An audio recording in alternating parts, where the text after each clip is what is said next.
इस कार्यक्रम के पुण्यार्जक हैं श्रीमती लक्ष्मी देवी स्वर्गीय कन्हैयालाल जी, श्रीमती विद्या सुरेश जैन, श्रीमती कनकलता रमेश जैन, श्रीमती सरोज सुभाष जैन, श्रीमती हेमलता स्वर्गीय संतोष जैन, श्रीमती रेणुका प्रद्युम्न जैन, पुत्र व पुत्रवधू, समस्त पंचशील परिवार, Bahubali colony Banswara, firm Arihant traders, Dahod road Banswara, Arihant tiles and granite, Kankaria campus, RIICO Thikariya Banswara. देश में मंदिर बनाना मेरा काम नहीं है, देश को मंदिर बनाना मेरा काम है। मेरा काम है पूरे देश को मंदिर बना दिया जाए, एक एक बच्चे को मंदिर बना दिया जाए, एक एक परिवार को मंदिर बना दिया जाए और एक एक घर को मंदिर बना दिया जाए। ध्यान रखिए मान्यवर, आज एक विषय लेकर आया हूं। विषय थोड़ा गंभीर है।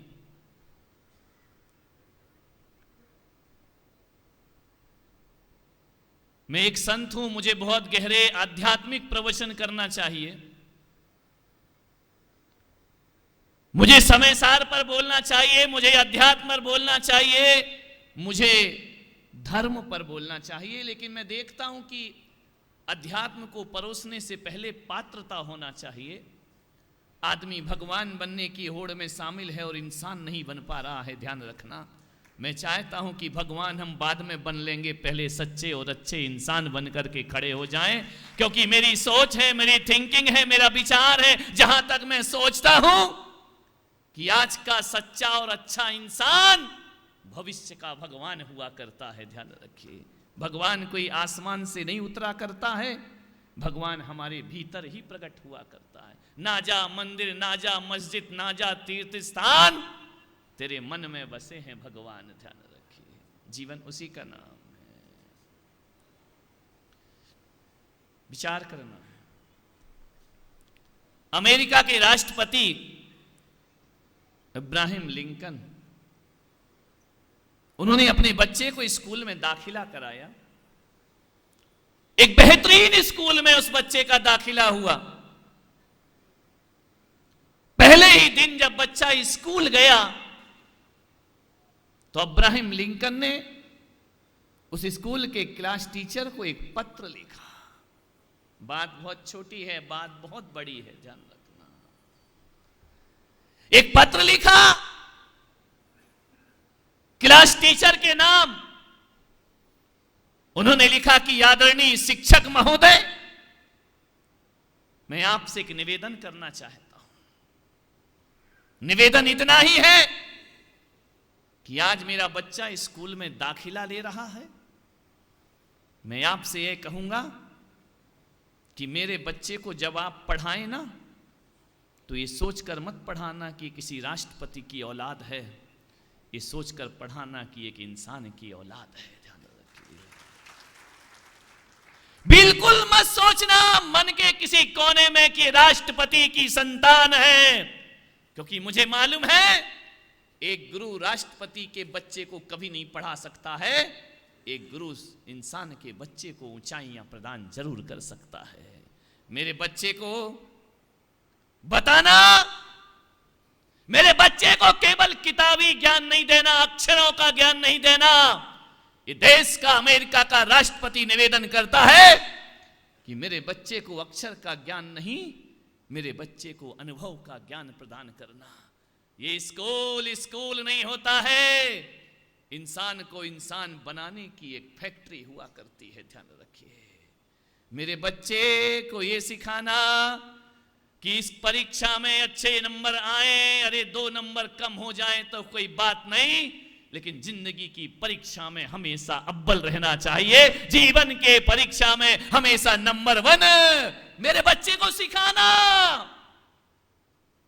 कि बेटा ये जिंदगी है, ये सांप सीढ़ी का खेल है, ये जिंदगी। यहां सीढ़ी की तरह चढ़ाने वाले लोग भी मिलेंगे और सांप की तरह डसने वाले लोग भी मिला करते हैं। और मेरे बच्चे को बताना कि बेटा इस दुनिया में ध्यान रखना, जिंदगी कोई रेल की पटरी नहीं है कि जिस पर जीवन की ट्रेन सरपट भागती जाए। जिंदगी सांप सीढ़ी का खेल हुआ करता है और उसे बताना कि मेरे बेटे जिंदगी में कभी कभी ऊंचाइयां मिल जाएं तो फूलना नहीं और कभी कभी निराशा हाथ लगे तो दुखी मत होना, ये जिंदगी का पाठ हुआ करता है। और अंतिम निवेदन उस राष्ट्रपति ने कहा, मेरे बच्चे को यह सिखाना कि बड़ों का सम्मान कैसे किया जाता है और छोटों से प्यार कैसे किया जाता है। मान्यवर, शिक्षा अक्षरों की नहीं होती, शिक्षा अनुभव की हुआ करती है, ध्यान रखना। आज मैं यदि आपके बीच यहां बैठा हूं तो अक्षर ज्ञान की दम पर नहीं, मेरे परिवार से जो मुझे ज्ञान के संस्कार और अनुभव मिले हैं उसकी दम पर मैं आज यहाँ पर आकर के बैठा हुआ हूँ, ध्यान रखना।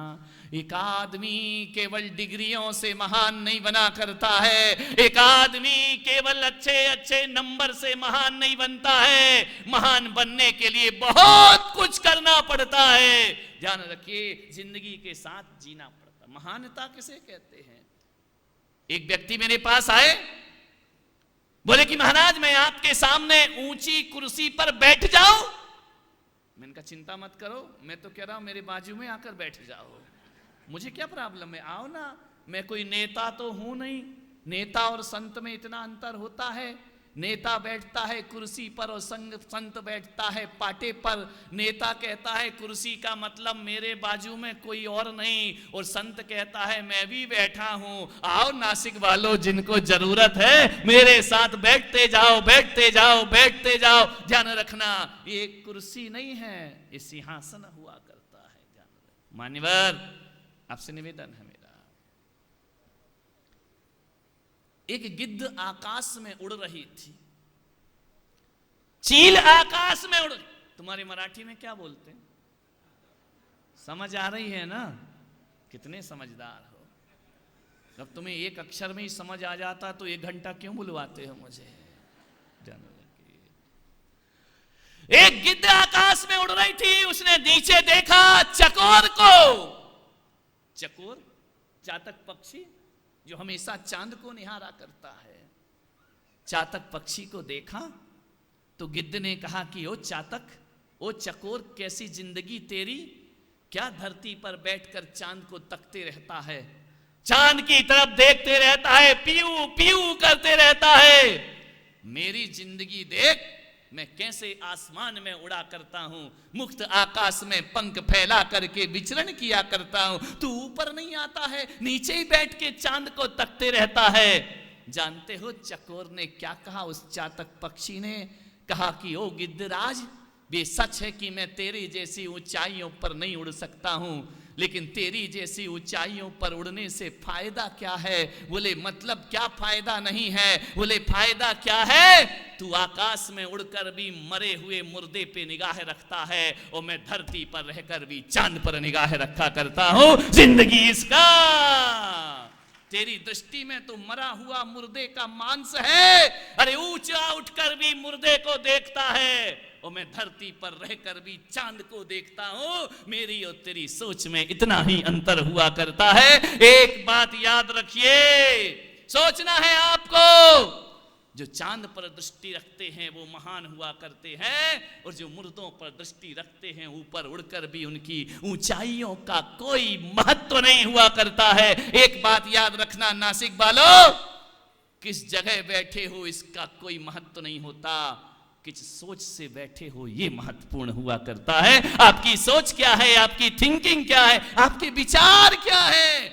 अपने बच्चे को ऐसी डिग्रियां मत दिलाओ कि गिद्ध की तरह आसमान में उड़े और मांस पर नजर रखे।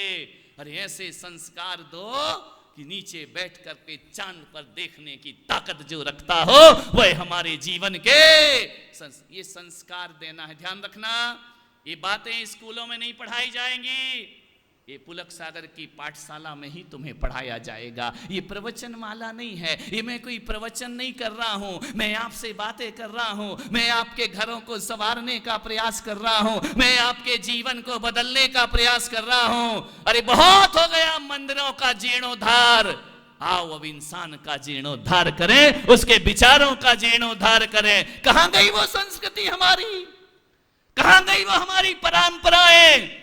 कहां गए वो हमारे आदर्श? कौन होगा इसका जिम्मेदार? आपने अपने बच्चों को महंगे महंगे स्कूलों में दाखिला कराया होगा, किसी देश के राष्ट्रपति की तरह एक पत्र लिखा है। हाँ, तुम तो कहते हैं हमारे बच्चे को मारना नहीं तो जेल में ठूस देंगे, हमारे बच्चे को डांटना नहीं, हमारे बच्चे को प्रताड़ित नहीं करना। और हम जब पढ़ते थे और स्कूल में यदि डंडे पड़ते थे और माँ से बताते थे टीचर ने मारा, तो हमारी माँ कहती थी कोई बात नहीं बेटा, मैंने नहीं मारा, तेरे गुरु ने मारा है ना। मेरी माँ कहती थी कि बेटा मार पड़े धम धम और विद्या आए छम छम ध्यान। कहाँ के वो संस्कार, कहाँ गई वो हमारी परंपराएं? विचार करिए, सोचना है आपको। हमें अपनी प्राचीनता में लौटना पड़ेगा। मालूम है, आपने अपने बच्चे के टीचर को बोला कि इसे कुछ जिंदगी भी सिखाना। अखबार में आया, मां बाप परेशान करते हैं बच्चों को, अच्छे नंबर लाना, अच्छे नंबर लाना। बेटा डिप्रेशन में जाता है, आत्महत्या कर लेता है, निराश हो जाता है, उदास हो जाता है, हताश हो जाता है। उसकी जिंदगी का एक ही मकसद है, अच्छे नंबर लाना, अच्छे नंबर लाना, अच्छे नंबर लाना। नहीं, उन नंबरों से जिंदगी नहीं बना करती है। मेरे भाई, आपसे पूछना चाहता हूं, मीराबाई कौन से अच्छे नंबर लेकर के आई थी? सूरदास के पास कौन से अच्छे नंबर थे? राम कौन सी स्कूल में जाकर के पढ़े थे? और महावीर ने कौन सी पाठशाला में जाकर के पढ़ा था? अरे ये तो वो लोग थे, वो महान लोग थे जिनको साइन करना भी नहीं आता था, जिन्हें लिखना भी नहीं आता था। कबीर कहते हैं कि कागज कलम छुई नहीं, मशीन लीनी हाथ।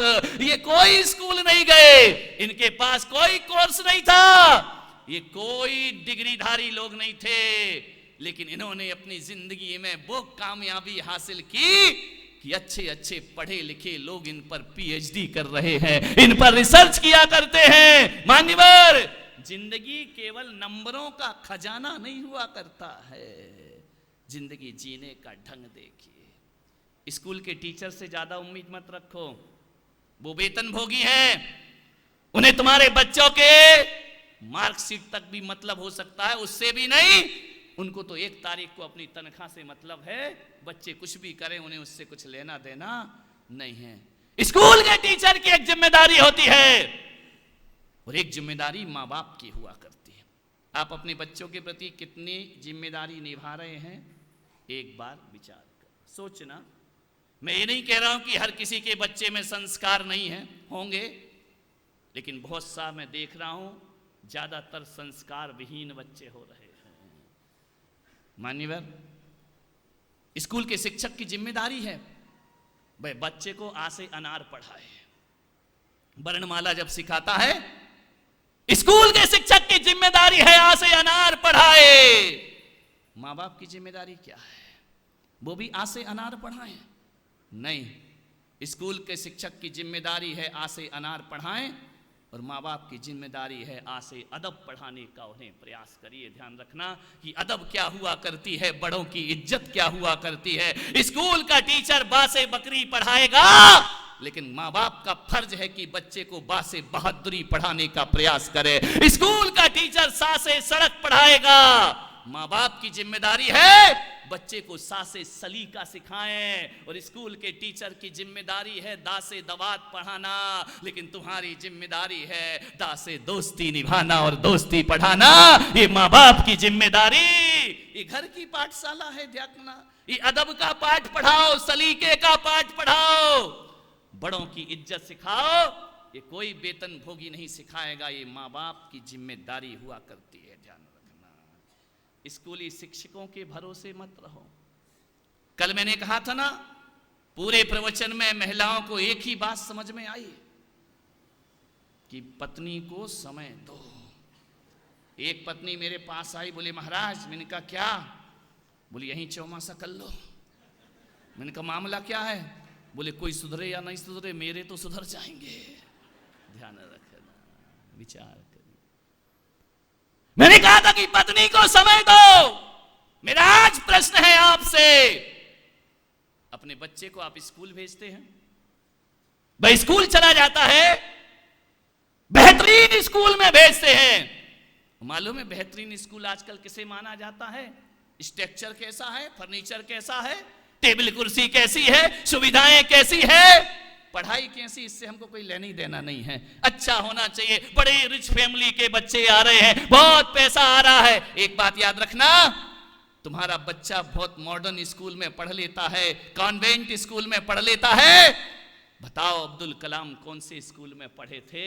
इमली के बीज बेचकर पढ़ने वाला देश का मिसाइल मैन बनकर के खड़ा हो जाया करता है, देश का राष्ट्रपति बनकर के खड़ा। ये कौन से स्कूल में गए थे?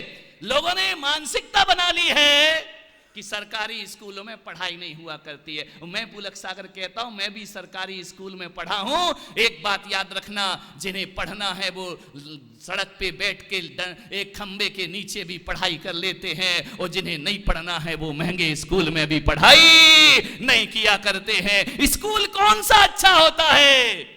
जहां पढ़ाई अच्छी होती है वो स्कूल अच्छा होता है। जहां भवन और फर्नीचर अच्छे होते हैं वो स्कूल अच्छा हो, इसकी कोई गारंटी नहीं। राम कहां पढ़े थे? आश्रम में जाकर के पढ़े थे। कृष्ण कहां पढ़े थे? संदीपनी मुनि के आश्रम में जाकर के पढ़े थे। ध्यान रखिए, एक बात याद रखना, ज्यादा सुविधाओं में पाया गया ज्ञान बुरे दिनों में खत्म हो जाया करता है, और जो ज्ञान परिश्रम और कठोरता से मिलता है, अरे बाप 14 वर्ष का वनवास भी दे दे तो राम मुस्कुराते हुए अपना जीवन गुजार दिया कर। तुम्हारी सुविधा भोगी गाड़ी घर में लेने आ रही, घर से छोड़ने जा रही है, महंगी महंगी फीस दे रहे हो।